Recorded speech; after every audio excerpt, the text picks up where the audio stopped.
This is so Hello. funny, Kathy. Welcome, welcome, welcome. Hi. I'm laughing because of our discussion before we actually went live. And I said, "Oh, I never have any problems." And my goodness, as soon as I started, what happens? I'm having these hiccups. Welcome to Why I Write, Kathy. It's so good to see you. How are you doing tonight? Thank you. I am fine. Thank you. It's such a pleasure to be here. The problem is you forgot to knock wood, You should have did knock wood. You know You should what? have You knocked should have did wood. tell me. You're not treating me good as a fellow yardie man. You're not treating me good. So nice to see you. Same here, same here, same here. Look, congratulations. She's not all right. Thanks. Thank you. Congratulations on your book. My Thank you. goodness. Congratulations on your book, Letters to Hillary. This is what we're going to be talking about tonight. And we're going to be talking about your journey, you, and how you came up with this book. This is a marvelous piece of work that I have here in my hands. And my goodness, Kathy, did you ever see yourself in 2026 holding a book of this nature in your hand, say 20, 30 years ago? Did you see this, Kathy? 20, 30 years ago, no, I did not see myself at this stage, but I have always been writing. I've always written. It was my way of getting the voices that were in my head out of my Out of head my head. Yes. and allowing me a way to be calm and clear. So writing wasn't new to me, and I was always making up characters and kind of expounding on stories or experiences that I had. So it wasn't new, but I never had the vision of writing a book 30 years ago. 20 years ago, I started thinking, I should actually write a book. And I started making notes, started jotting things down, experiences, stories that I heard, and then developing on them. So that's how that blossomed into what you're holding in your hands now. My goodness, that is amazing. Amazing because we know you back in Jamaica. I can't even count the years as a broadcaster, an actress, and you were busy on the entertainment scene. That was your profession, as we local Jamaicans of that day knew. That would have been in the 90s, knew about you. So I want us to walk all the way back to your beginnings and where in Jamaica you were born and how was life like as a young girl in Jamaica? And I ask these questions because we want to trace the journey of the woman you've become to get to the point of putting pen to paper and having a book such as this. So let's start at the beginning, Kathy. Okay. I was born in St. Andrew, but let's call it Kingston and St. Andrew. Everybody say Kingston. Mhm. So I grew up there. But during the summers, I would spend time with my grandmother. So even though I'm a town girl, I think I'm a country girl at heart. So I like to say, even though I was born in Kingston and St. Andrew, I grew up in Westmoreland Mhm. during the summer. Mhm. Okay. So many Life, of us as youngsters did that. yeah, yeah. But I'm not sure if a lot of people enjoyed it as much as I did. I used to Mm. look forward to July and August because for me, that was going to take me to the country where I can just, run up and down trees and eat fruits until me sick Your belly and boss. until your belly bursts. And I looked forward to that so much. Whereas other people, if they were told, oh yeah, you have to go look for your grandmother or you have to go, oh no, they were opposed to that. Yeah. Everybody wanted to go to Miami or, go a foreign. But no, no, no. I was quite content with going to Westmoreland to visit my Mm-hmm. grandmother. Mm-hmm. Now, when you were growing up, you found yourself liking to read or not liking to read, performing, being a tomboy. What was the environment like for you? When you look back over your childhood, how did it help contribute to that sense of creativity that was being husbanded within you? Yeah. Well, there are two facets to that. I remember as a young child going to the theater with my grandmother. Mm, I couldn't, I think I probably was about 5 years old. I couldn't be more. And I mm, remember sitting there in the front row. It was held at her church, her local church. And I'm sitting in the front row. And I clearly remember saying, I want to be there where they are, right mm, there on stage. I want to do that. mm, And then nothing came of that. But my father was an avid reader. mm, And he used to like it when I read the newspaper to him. So he would insist on me reading the paper, not because he hadn't read it already in the morning, but he mm, wanted me to read those stories, you know? And so I wrote in the acknowledgments in the book that it was because of him that I became not only a journalist, but a writer, because I grew this love of reading and this love of creating stories and writing things down. So yes, my father contributed to that. He was very integral to that part of my development. mm. When you were going to Westmoreland during the summers, the characters you must have seen around you, the characters that have walked in and out of your grandmother's life, the characters and the stories, the backdrop of your life, filled with animation. I'm describing this to you because this is what I went through when I went and visited my grandmother in Mm-hmm, Dallas St. Thomas. The mm-hmm, characters that live within me and they stay with me. But one of the things I remember most of all is the warmth and the feeling of belonging. How mm-hmm. would you describe the mood of that time, the backdrop of your life when you were going to the country? And because now you literally were living a bi-sociocultural life because town life different from country life, you know? Yeah, yes, How of would you course. describe it? What sticks out to you the most outside of watching that theater piece and saying, I want to be where they are? And Mm, aside from reading your dad from the newspaper. yeah. So back in the day, and there are a lot of Jamaicans who would not be able to connect to this experience. There was the train system operating in Jamaica.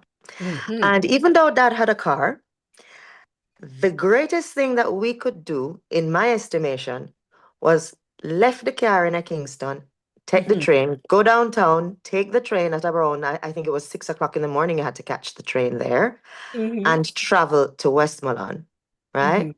Right? Come out of Catadupa. And that for me was a whole storybook because, of course, on the train, you have these characters. So you meet these people. Hmm. It was just so much fun. I mean, the good, the bad, and the ugly, eh? Of course, of Right? course. When you stop in middle quarters and the people them come on the train and they're selling you pepper swims, right? Shrimp for those people who don't know what that is. And it just how they sold them, how you had to make sure that you buy because that was a part of the journey, that's a part of the trip, Hmm. you know. And then when we got to grandma's house, my grandmother was a storyteller on of her own right. I just remember how she would tell us, oh, say before you come, so and so stopped by, and say she would go into a story about who Sorry. stopped Hmm. by, right? Or when whilst we're there, whomever it is that would want to come by, she would tell us the story about that person as well. So all there were stories all around me, and I just found them to be so entertaining. And Hmm. that was also a part of my development into storytelling. But of course, did you write stories when you were going to prep school, primary school, high school? Did you perform um, during your school life that kept you in touch? I know you said earlier that you didn't make much of, doing the stage thing shortly after you went with your grandparent. But what was school life like to encourage the kind of creativity that you find yourself living in your adult life? Hmm. Um, During primary school, what I concentrated on, what I remember doing a lot of was sketching. I drew a Mhm. lot. I didn't write. I just transformed whatever it was that I had in my head on paper. So I would draw everything that I saw. And that was my creative outlet. Then when I passed common entrance, that's still going in Jamaica, common entrance. I think so. Some form of it does happen. Common Well, entrance. I took the exam and I passed. And I remember that I made sure that art was one of the subjects that I was going to concentrate on, you know? Mhm. And so I continued doing that. And then there was a school play. I think it was when I was in second form. There was a school play, and I think the person who was supposed to have been playing a certain part either got ill, and the drama teacher asked me if I could play the part, if I could fill in Mhm. for that person. Mhm. So Mhm. I said, "Oh, okay, yeah, I'll do it." Can't remember what the name of the character was, but I remembered that I had to operate a ticker tape machine. Mhm. That's clear in my mind. Can't remember what the play was about, but I had to operate a ticker tape machine. And when I went on that stage, all the memories of me sitting in the audience with my grandmother just came flooding back. And I said, okay, that's it. Oh, you clock that. Yeah. That's Yeah. awesome. That is awesome. Now, what primary school did you attend and what high school did you pass for back when? Okay. Yeah. So I attended the Drews Avenue Primary School, Hmm. and I passed for Holy Childhood High School. Okay. Catholic girl like myself here. Catholic high schooling like myself Hmm. here. Hmm. And that came with all of the permutations that it Yeah. did. And one thing I know about our high school for girls, our Catholic high school for girls in Jamaica, is that they gave you the full gamut of being able to express yourself fully, whether in the arts, the sciences, literature, if you wanted to do whatever it was, swimming, sports, Hmm. there was the facility for you to develop those skills and those talents. After high school, where did you find yourself heading? Did you go off to university to study the things you were interested in, or did you choose a different path? Well, after high school, we migrated as a family. Mm, And so the idea was my parents wanted me to become a doctor. And so that's what I started studying until I realized that I don't like the sight of blood. So that mhm. profession wasn't going to work out for me at all. I'm like, yeah, I can't be a doctor. It's not going to happen. Right. But yeah, that's where my head was at. That's where they were pointing me. That's the direction that they were pointing me. My major was chemistry, because Mhm. it was one of my favorite subjects. And all of that just, went to pot because I said, "Boy, daddy, that not gonna work." This not gonna work for me at all, none at all. Nope, Mm, nope. But I have to give credit to my parents. at no point in my life, neither whilst I was growing up or in my adult life, had any of my parents told me that I couldn't do what I wanted to do or argued with me about me not wanting to do something that I said I didn't want to do. Okay. That is good. That's a good that's a good starting point because Mhm. now you begin to listen to your inner voice. Yeah. The inner voice that says, you know what? Here is where you can go. What is it? And then opportunities start coming toward you. I want us to come back to what happened after you decided that, the sight of blood thing profession not gonna work for you. But for those of you just joining us, we want to thank you so much for joining us. This is one of your illustrations in your book. Hmm. Yes, Letters to Hillary. Mm. Again, demonstrating that you chose a path that took you to a moment such as this. How did you end up in broadcasting back home in Jamaica, since it is that your family migrated and you were off to college studying what you thought or they thought would be a Mm. best fit for you? Yeah. It will sound like a made-up story, but this is exactly how it happened. I remember I was in Jamaica and I was at a friend's house, and in the newspaper there was no, I lie. When I was in the States, I was asked to do a fashion show because I Mm, was tall and lanky, maga, maga, maga, and very tall for my age. And so, yeah, somebody asked me to do a fashion show, and I did it. Wasn't too bad. So I was in Jamaica after that, and there was a competition in the newspaper.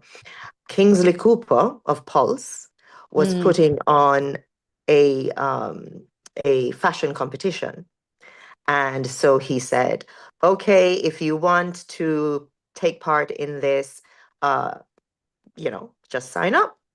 So I said, "Okay," and I sent my photo to him, and yeah, he, found me wherever it was I was at, had a meeting with me, and he said, "Okay, yes, there you go." And mhm, from there, Totlin, everything was a buck up.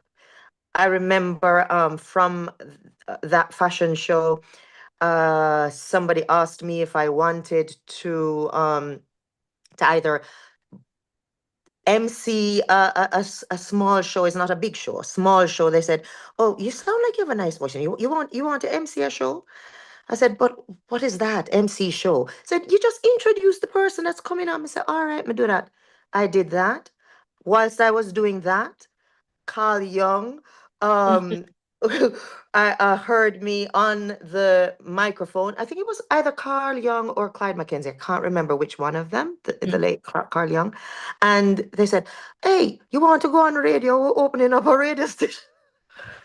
Yep. And I just kept saying yes to these things because you asked me, and I said, "I could try Yeah, it why now. not?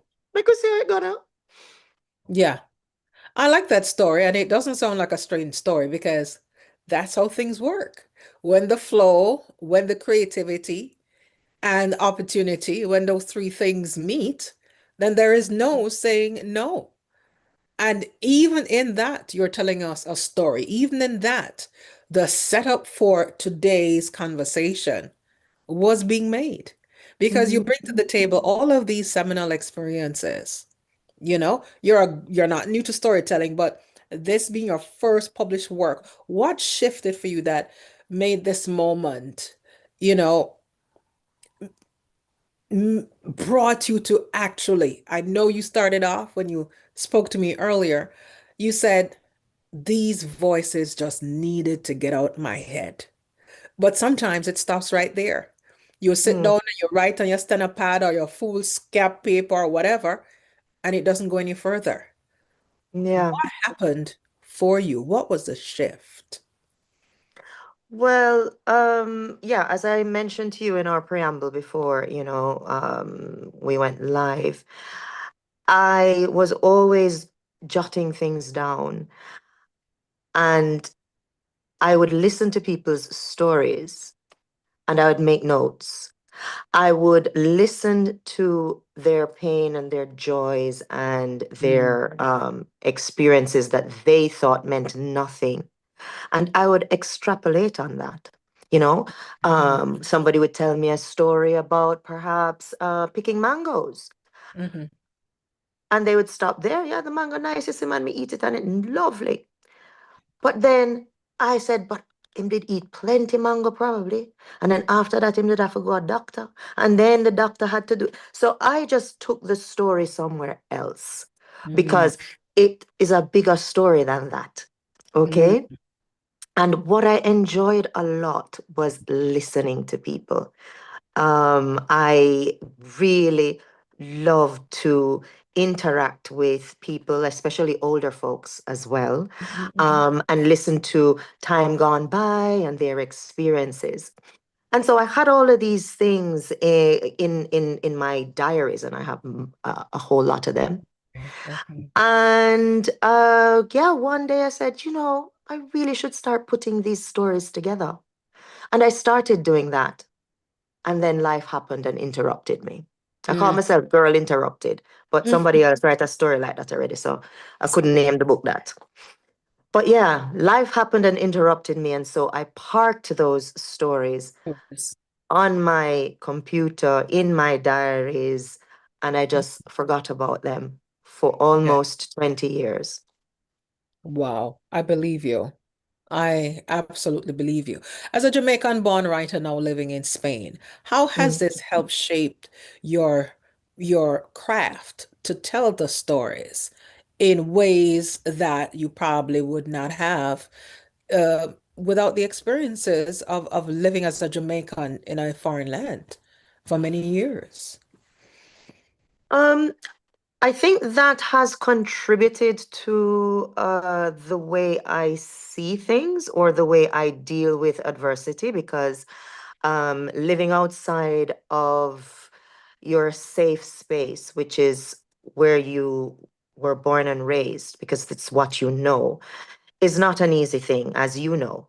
You know, when you decide that you're going to make somewhere else your home, I'm not sure if initially you come to the realization of how lonely that decision can be or how trying it can be. I mean, it's exciting and it's fun, but also you're now on your own.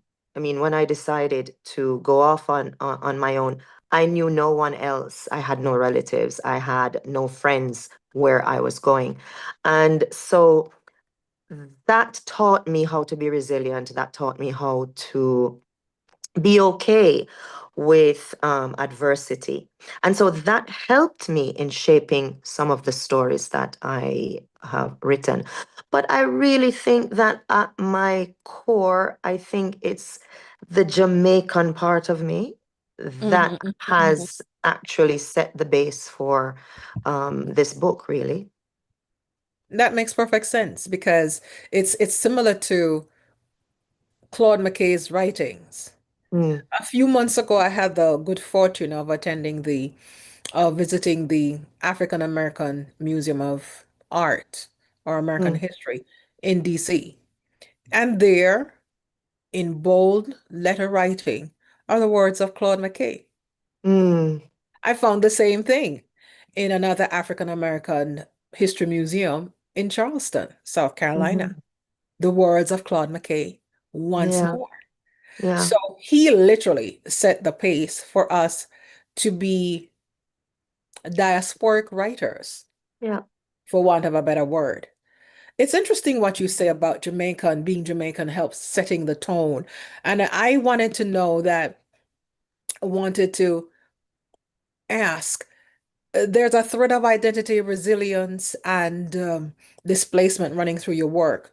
What do you feel that people most misunderstood about these experiences? In what way you mean? Take, Who for are these instance, people any who? story that you have written about in Letters to Hillary, Mhm. and you said that there's more story behind if you hear somebody talking about picking a mango. Mm, There's more story to if someone is telling you about a relationship issue. There's more behind just the piece that you have met. So you find that the story has a background. mm, You taking on the task to build a background would answer some questions that some folks may have, yeah. or it may clarify some misunderstandings they carry around in their heads, you know? So my question is, what do people misunderstand that help you to write the way you do and you think helps clear up, whether it's about resilience or identity, being in your own skin. Mm. I think it's less of a misunderstanding and more of the fact that there is not enough of a realization that Mm. we I tell you what, a quote from Oscar Wilde comes to mind, and I'm going to paraphrase because I can't remember it word for word, but I think he said, "Man is least himself," and by man we mean man and woman, obviously, is least himself when he talks to his own person, but give him a mask and he will tell you the truth. So a lot of times when people tell Mm. you a part of a story, there still is Mm. more to it, and you know that there's more to it. Mm. Now, whether or not they're going to tell you the rest of it is, depending on how close you are to that person. And if they don't tell you the rest of it, then you just add on. Mm. If an aside near say go, as they say I in go so it Jamaica. nearly goes so. Yes. Yeah, yeah, Anytime yeah, you hear yeah. anything, if an also, I near so. That's correct. That's correct. Yep. Because part of the skill as being a diasporic storyteller, a Jamaican storyteller, is that you tell a story to suit whatever you want it to suit, whether you want to tell it to suit the storyteller's point of view. Mm-hmm. You want to, tell it from the point of view of the antagonist or tell it from the point of view of the protagonist. Mm-hmm. It's totally up to you. At the end of the day, Jack Mandora may not choose none. That's You right. know, you can tell the story. What did you discover about yourself writing these stories, even though they were parked for a long time, 20 odd years, even after note taking? What did you learn about yourself during the process of producing a manuscript for Letters to Hillary? I learned that I was very, very critical of me. Mm, I thought that I was so certain about my path and my direction and what I wanted to do because I'm very determined. When I decide that I want to do something, I go ahead and do it. And very little ever got in the way of that. You know, naysayers couldn't stop me if I decided that no, okay, yeah, you didn't, you probably failed at that, and that's fine. I understand, but I'm gonna try it anyway. Yeah. mm, I mean, I didn't take, or I don't think I took extremely stupid risks, but I never allowed anybody else's failure to be my own. But whilst I was writing, I found that I just so second guessed my process. I found myself just feeling very unsure and uncertain about whether or not I could actually do this. And it was one of the first times in my life that I felt so much doubt, mm-hmm, mm-hmm, even though I had been writing these stories for such a long time. It was at a phase in my life where I just thought, can I really do this? mm-hmm. So I learned something new about myself, Yeah. yeah, during Mhm. that process. Yeah. That makes sense. That makes sense. That's the reason we started Why I Write. Because when I produced my first book about 12, 14 years ago, I was amazed that when the thought of writing a book came to me, I was like, me who what? Write a book? Yet I've published I have published academic writings, research. Yeah, I yeah. have written so many scripts, Hmm. radio scripts, commercial scripts, you name it. But there was that question. And I believe it's just the West Indian nature, the Caribbean nature, the Jamaican nature within us that tends to hold a very high standard to whatever it is that we do.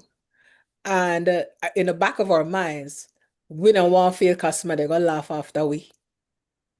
Or someone's going to say, Lord, then make you decide to do that, it not do good. And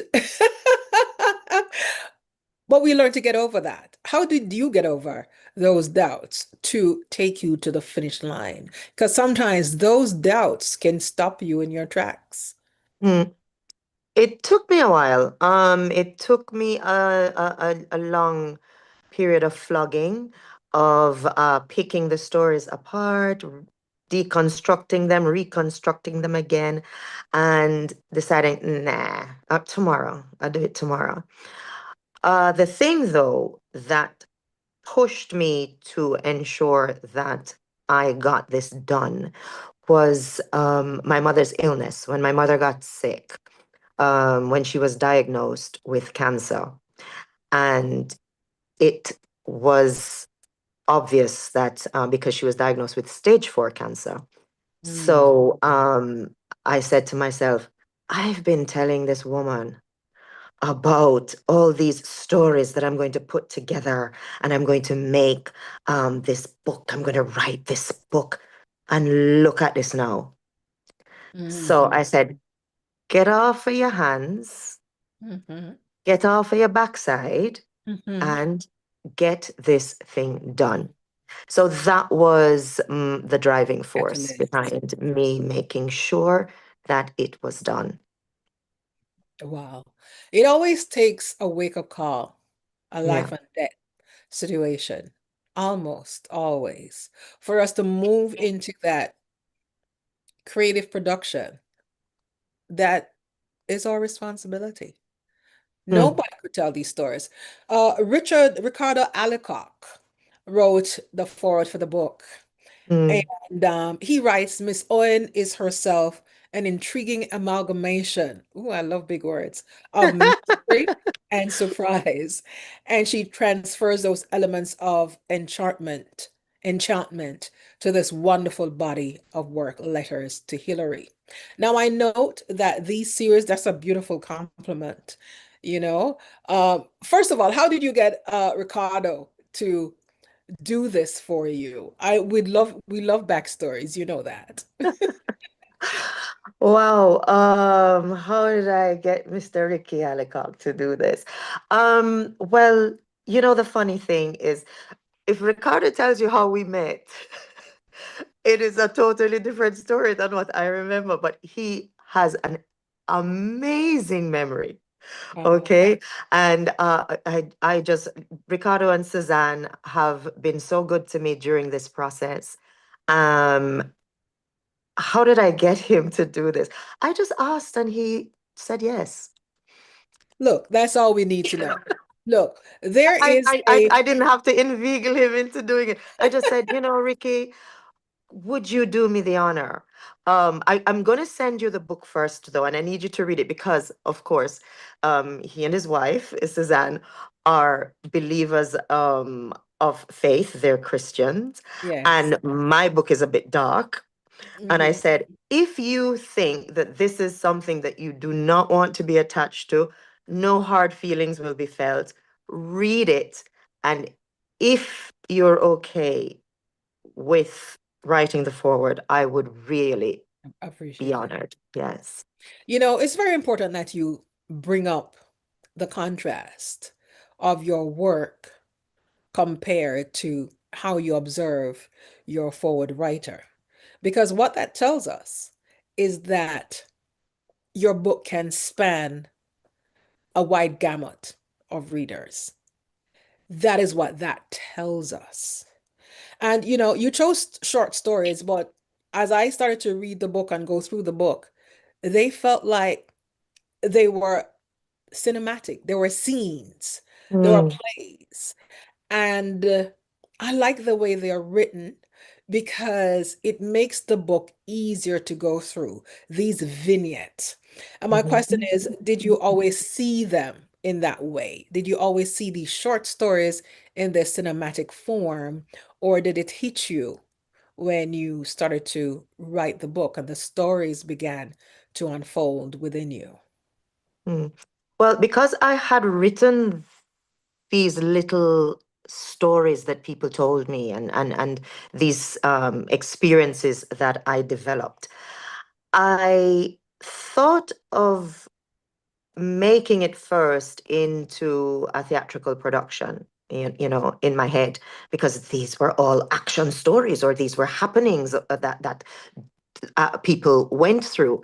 Mhm, But then I remember reading a book by Raymond Carver. He is was he passed, but a very well known American author of short stories. mhm, And I remember when I first read his collection, which is called "What We Talk About When We Talk About Love." Each story that I read either began in the middle of somebody's life and then got to the end of the story, didn't have a conclusion, didn't have a moral standing. It just was a little snippet, a peep into that person's day, for example.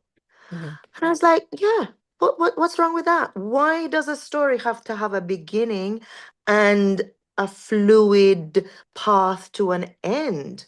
You know, why not give people different pieces of different lives? And so I decided I was going to make a composite novel. So this is not just a book of short stories. I mhm, wanted it to be a composite novel because I'm a firm believer that we are all connected in some way.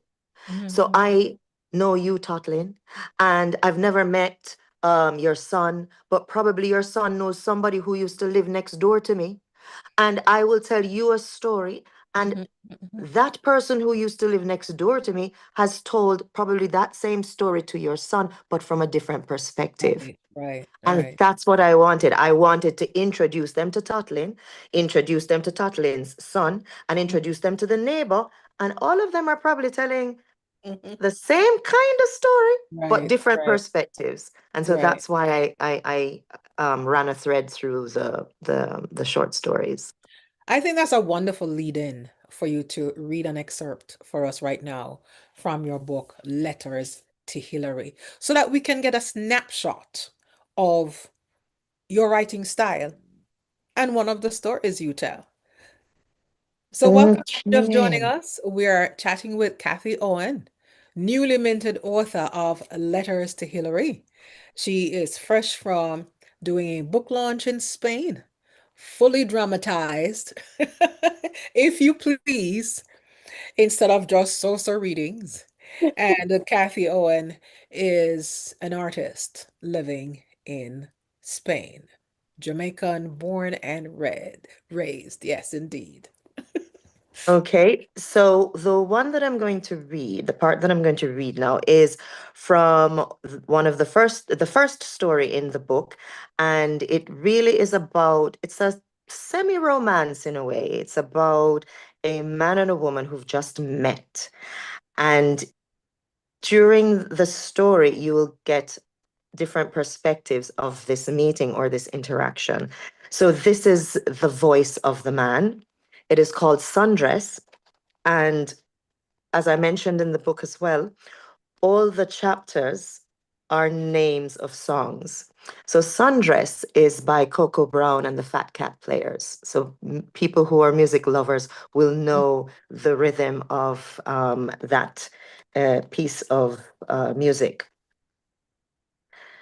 The light streaming through the window was not warm on my face, but I imagined that it was.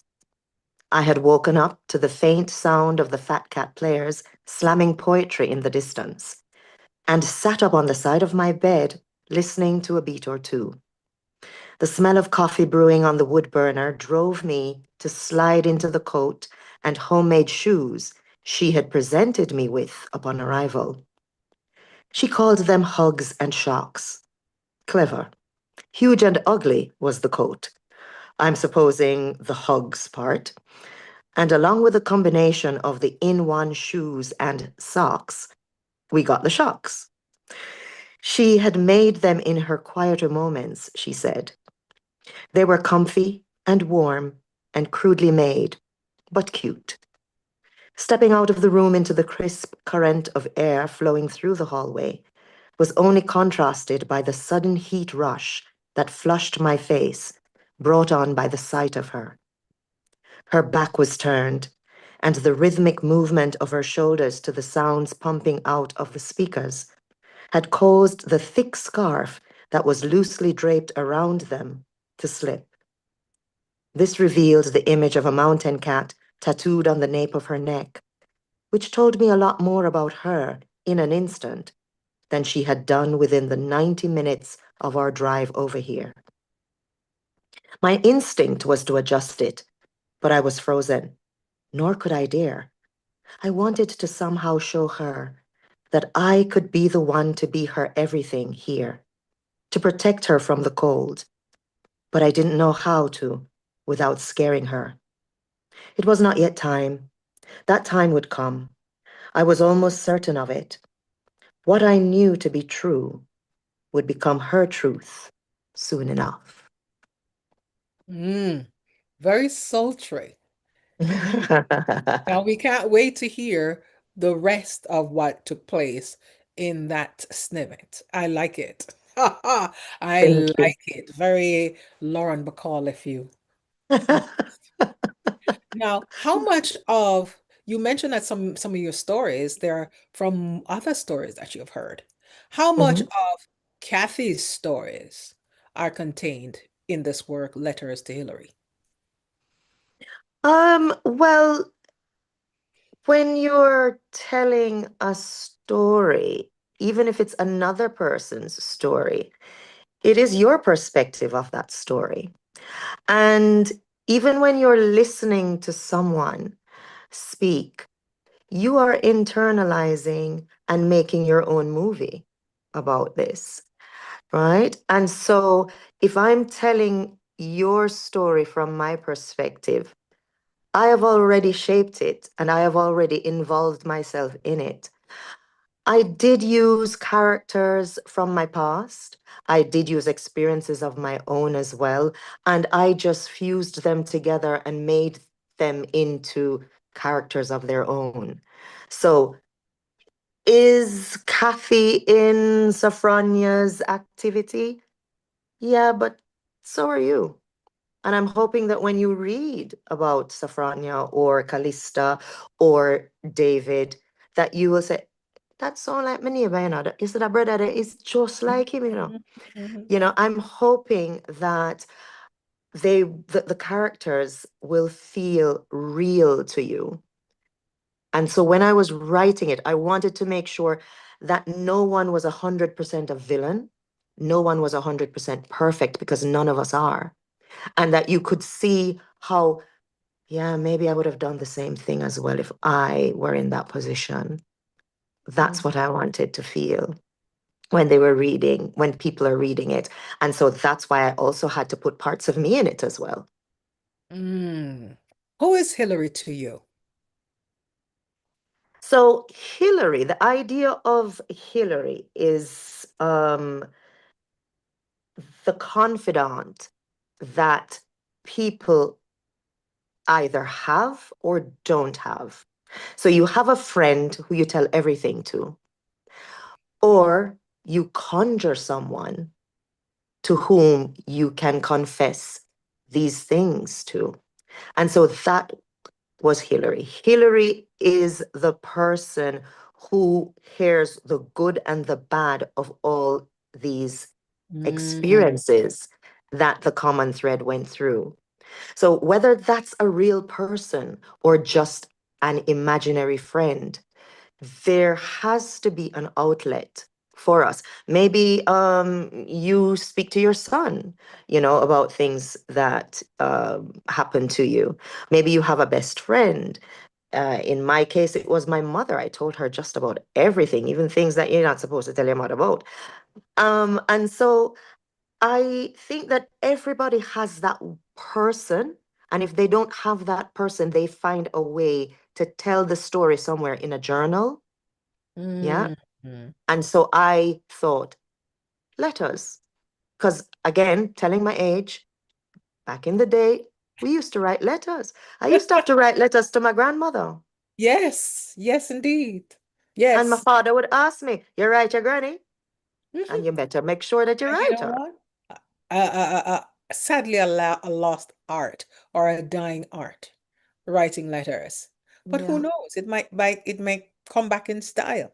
It very much It's might come come back back in in style, style. you know? Wow, writing letters, writing at all, or long sentences. Because I love it. Long sentences. Nobody writes long sentences anymore. Tatlin, you're so funny. listen, honey, we could have a long conversation about things of that nature. Mhm. And please, you will never see me text you WYD. Oh, listen to me now. Half of the time, I don't know what I'm saying, but Now, while in Spain, you grew a whole new business, you developed a school. Tell us a little bit about that and how that fed into your role as an author. Tell us a little bit about what you did in terms of building a business that's different and separate from what we would expect, just knowing only a portion of your story. People see you in the public eye and they think they know you, but the reality is that they only see a snippet of who you are because that's the nature of the business. well, therein lies the girl interrupted part. Because again, I was always the do your own thing person, where Mm, again, if I decide on something, I would do it, and I expect that I'm going to do it alone. mm, And so when I decided to finally get married, because everybody thought I was a lost cause, I got married pretty late. And when I decided, all right, let's do this.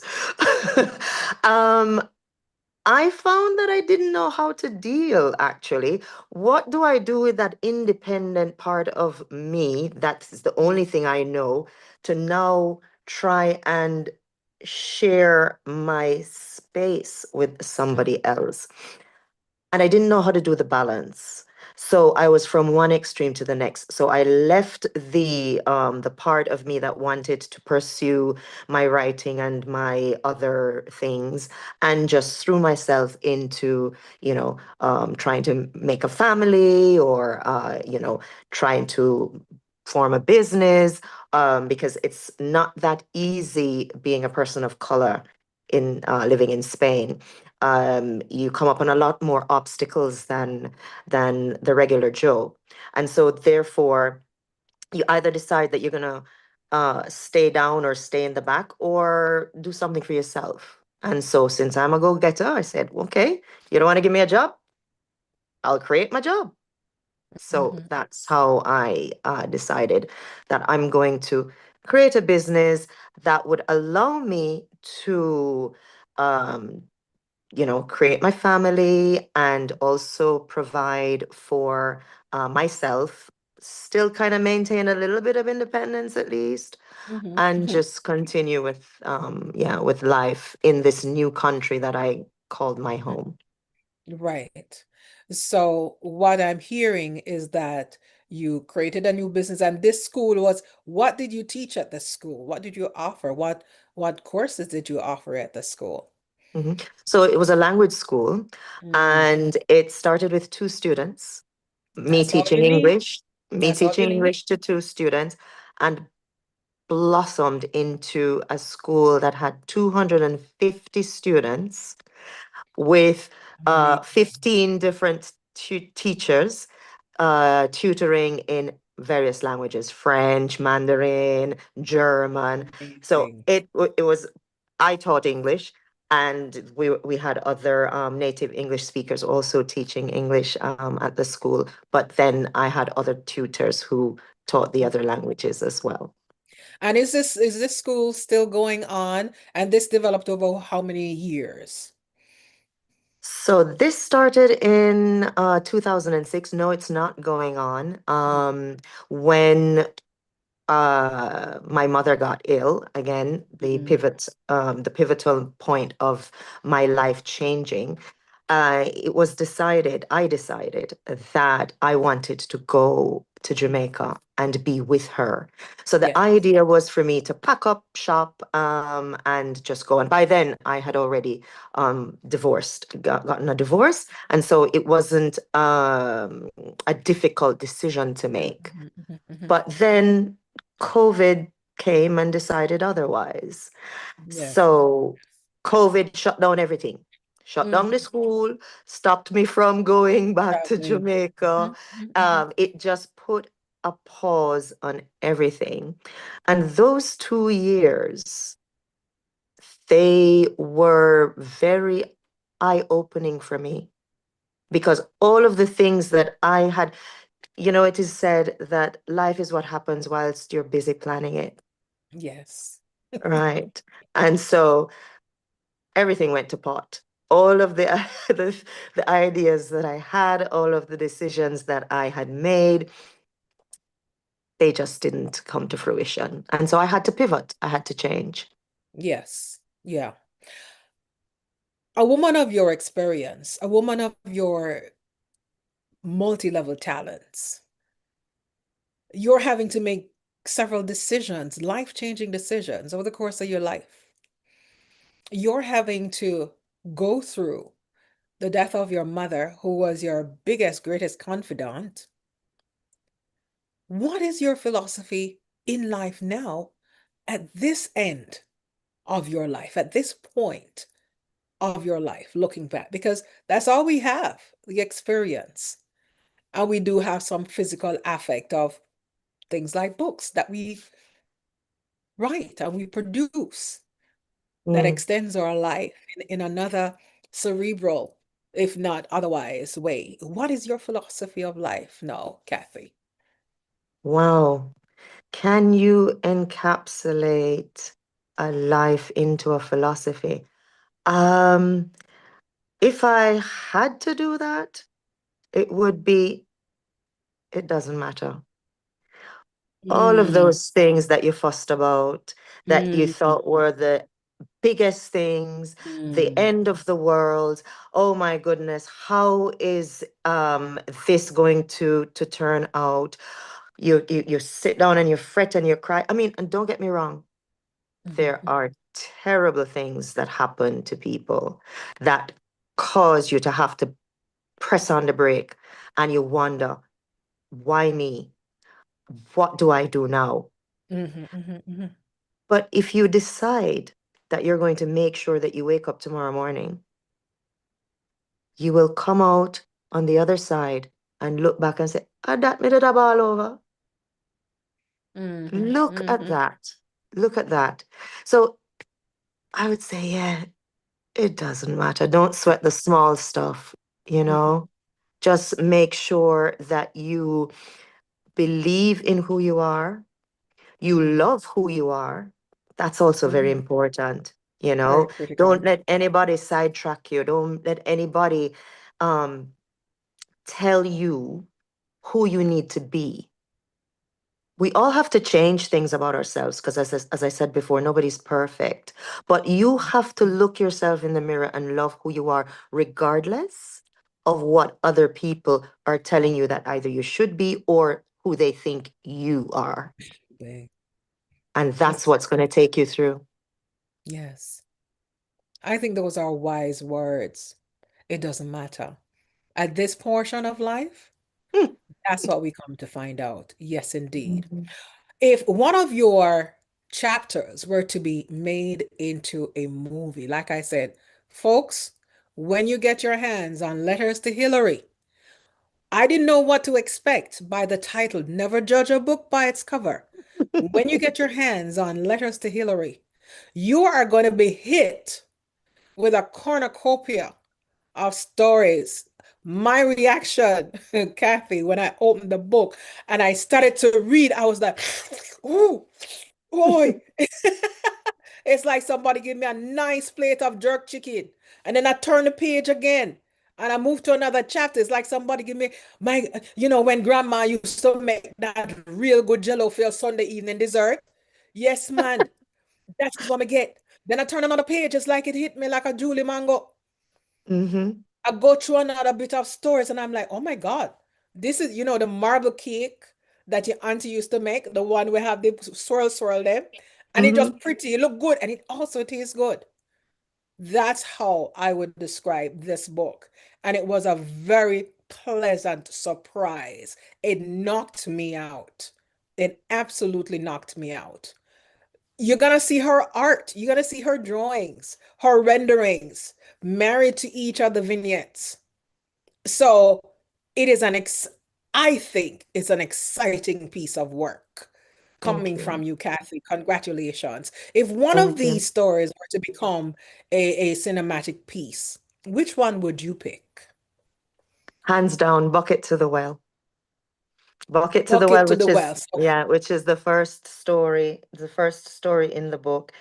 It was one of my more challenging pieces.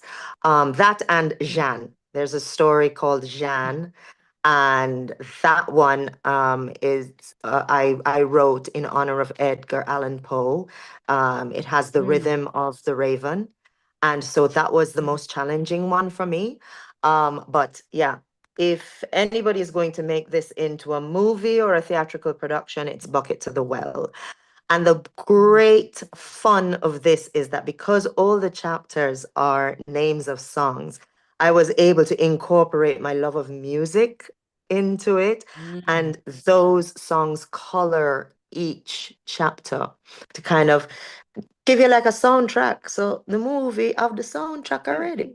Yeah. Yes, so we're ready to go. We're ready to go. What were the We're ready. challenges that faced you in writing Bucket to the Well and Jan? So Bucket to the Well has some very dark chapters in it. And I remember when I got to the part where it was going to get a bit graphic, I could not write it seated in front of the computer. I said, but okay, I remember this part of the story. So I'm not going to give away what happened, but I remember Mhm. somebody telling me this. But how did this happen? There's no way. What happened when he said this? Or then what? He held her hand and then he walked her through. I had to get up. And I remember walking and I'm walking through my house and I said, okay. And then she claimed that he did an act and I had to stop. And just a little hint, I threw myself on the ground because she said she had to throw herself on the ground or he pushed her on the ground. I had to do all of The that acting. totally in order to write because it had to be authentic. There is Mm, no way that you're going to write somebody's experience without you having been there. So I there. had to go there. I had to go into the Character. snippet, yes, Mhm, yes, mhm. of that person. And so that was the challenge for me, but it was fun. Yes. And the challenge for Jeanne was because I wanted it to be a homage to Edgar Allan Poe and one of my his my favorite poems, Raven. I challenged myself to write it in the iambic pentameter that he wrote in, the same rhythm. And I Mhm. decided it was going to have the same beat, but I'm telling my story, not his. It's not about a raven, it's about this person. Wow. Yes. In order to get the rhythm going and in order to end each line with one of his words, but make sure that the story aligned well. Oh man, that Mhm. took me so long. Mm. but you went through it, and that is the plus. I haven't even touched on the business of you going to the taking your manuscript to your publishers and having them publish the whole book.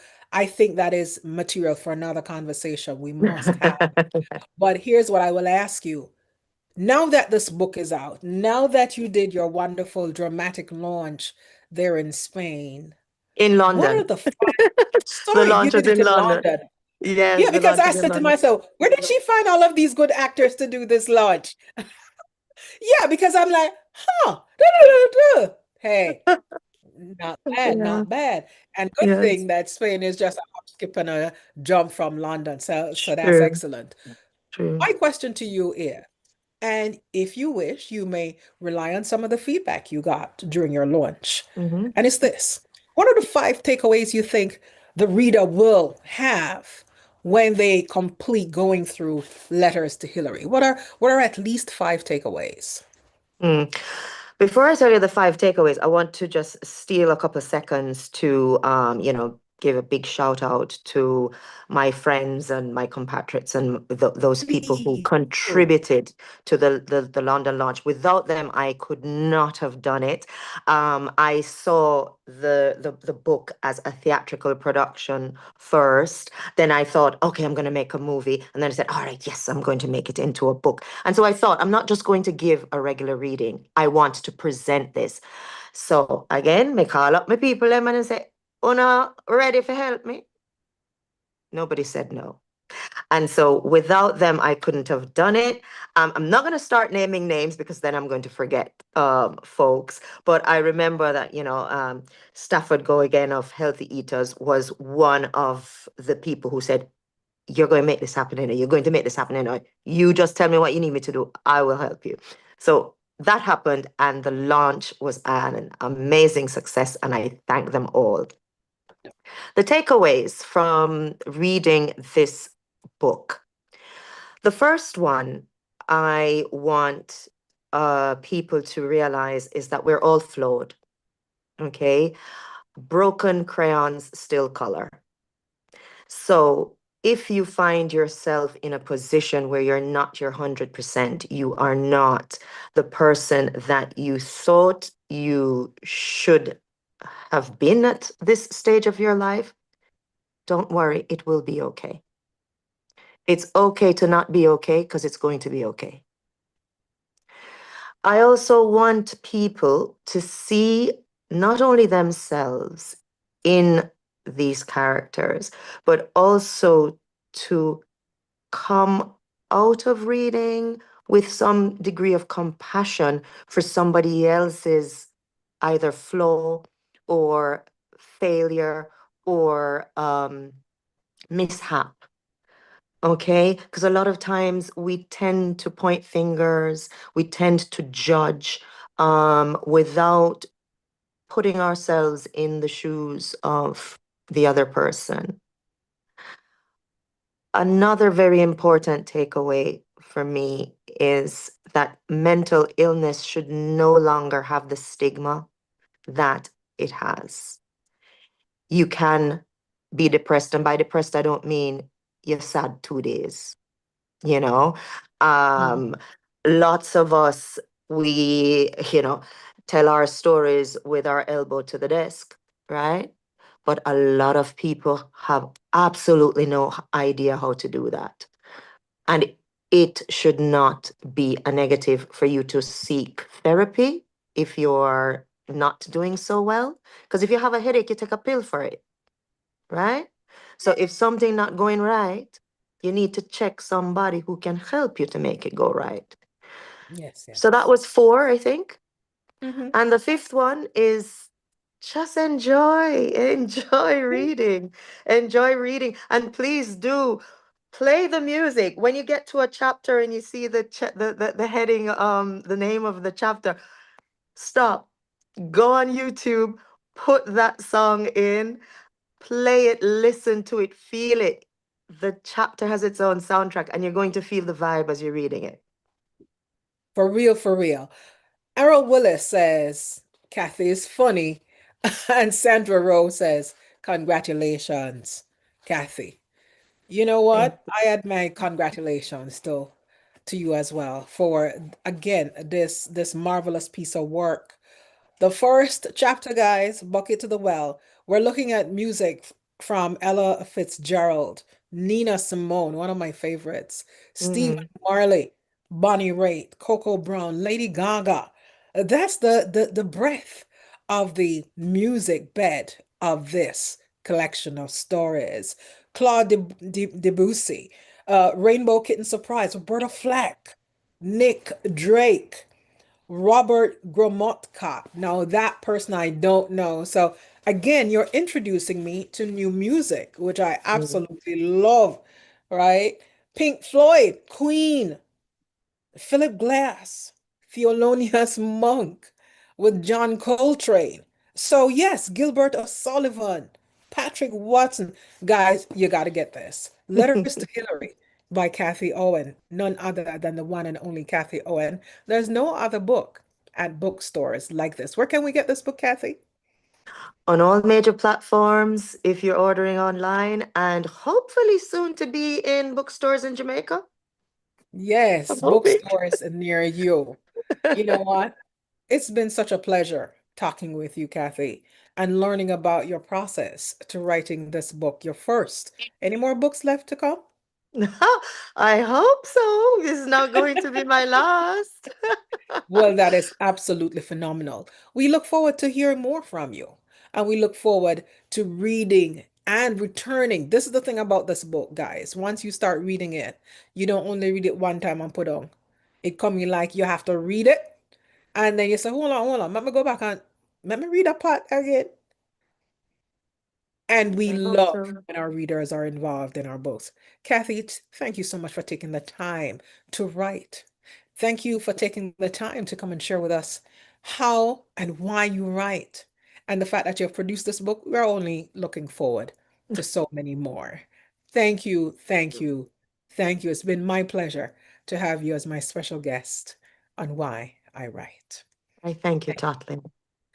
Listen, guys, it has been my pleasure sharing with you right now.